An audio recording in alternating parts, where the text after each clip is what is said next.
How to find age of WeChat account. Hi everyone, I'm here to assist you today. Without any delay, let's jump right in.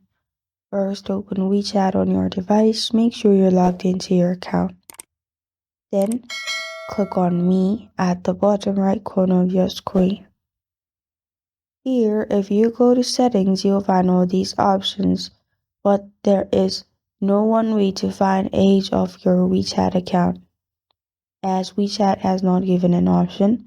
So what you can do is go back, and then in here you'll find My Posts. Click on My Posts and simply scroll through your movements.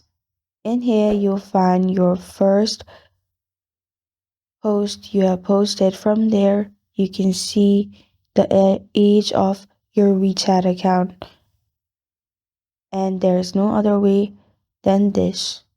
This is how to find age of WeChat account.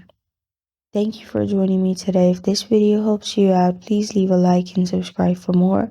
Got a question or want to suggest a topic? Comment below. Thank you for watching.